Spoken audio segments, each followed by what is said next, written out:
पहले तो ये बताइए कि शुक्रवार को अच्छा खासा हम 16,800 पे पहुंच गए थे, लेकिन वहां से मतलब टिके नहीं, नीचे आ गए।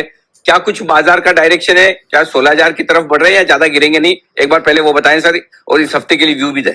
देखिए 1000 पॉइंट की रैली आई और सबने छुरियां लेके खड़े हो गए कि बेयर मार्केट रैली खत्म हो गई और फलाना ढींगरा। अब यूएस में जॉब्स नंबर स्ट्रांग आते हैं तो बता रहे हैं ग्रोथ अच्छी है, थोड़ी सी बेटर आई तो भी आपको मुश्किल, अगर वीक आती तो आप बोलते रिसेशन है। तो आप पहले तय कर लीजिए आप क्या किस कैंप में है।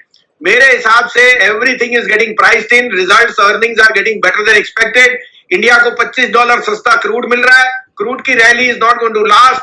और भी आप सब जगह से देख रहे हैं कि किसी भी तरह से इन्फ्लेशन की जो कंट्रोल है वो almost on the down trajectory हो गई, all due to weather, crude, और ये एक्सटर्नल है।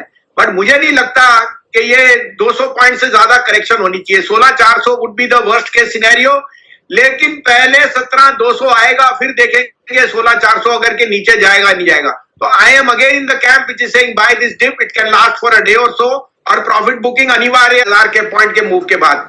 उसके ऊपर अब आपको स्टॉक स्पेसिफिक रहना है, बट अंडरटोन इज स्ट्रांग। मैं आपको यहां तक कह दूं कि इस महीने में 18,000 के दर्शन जरूर होंगे। आप ये कह रहे हैं कि 16,400 के नीचे की रिस्क नहीं, यानी कि यहाँ से मैक्सिमम रिस्क 100 पॉइंट की, और पहले 17,200 यानी कि 600 500 यानी 500 पे ना, तो 700 पॉइंट ऊपर बढ़ने में, घटने में सिर्फ 100 पॉइंट, राइट सर? बिल्कुल। रिलायंस का भाव देखिए, सारी मार्केट एक तरफ, अंबानी साहब एक तरफ, और वो बता रहा है कि globally energy is in a very sweet spot. जिसने लिया है वो भी बुलिश है। एनर्जी क्यों राइज करता है? Because growth is back. तो there is a divided camp between both side. सब इसी तरफ में है कि मंदी आएगी, और तो मंदी आएगी आपके खरीदने के लिए, और मंदी आपको परसीव करनी है। अब मंदी का बाउट एक बार हो गया, रोज रोज वही दिन और रोज रोज वही चीज नहीं आता, शेर आएगा शेर आएगा। तो मैं अभी भी कहता हूं 16,400 का भी आप 16,350 पकड़ लीजिए कि 150 पॉइंट की और मंदी आ सकती है इस लेग में। उसके बाद 17,000 या 16,800 एक बार पार किया, फिर रिव्यू करेंगे।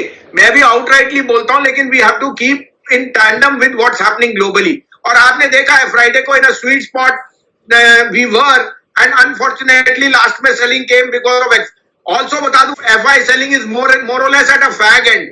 यहां से अब डीआई की स्ट्रेंथ ही आएगी। तो आई एम रिलेटिवली बुलिश, और जो अच्छे काउंटर आपको लेने थे, चाहे वो आईटी में है, बैंक्स में, ऑटो में, लेने की चेष्टा कीजिए। बताएं सर, अब आज के लिए फ्रेश पिक्स। पहले मैं अपडेट दे दूं, मैंने आपको क्लोजिंग बेल में 363 रुपए में कहा था कि जिंदल स्टील लीजिए, 354 रुपए का स्टॉप लॉस, वो अभी कायम है। शेयर का भाव 368 है, 375 जाएगा।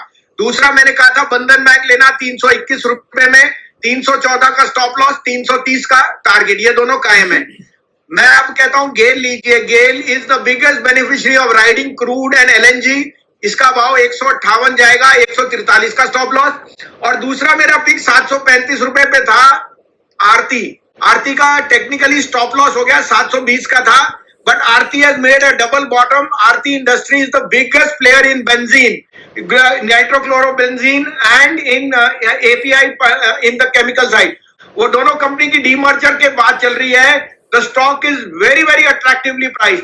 अब आप देखेंगे जैसे जैसे चाइना में ग्रोथ आएगी या रीओपनिंग होगी, बेंजीन प्राइसेस के बिना industry can not survive. Aarti will be the biggest beneficiary. तो 721.22 में मैं रीइटरेट करता हूं, 705 का स्टॉप लॉस रखिए। स्टॉप लॉस आपको इसलिए, लेकिन 775 और 785 आपको इस हफ्ते या नेक्स्ट वीक तक जरूर आएंगे।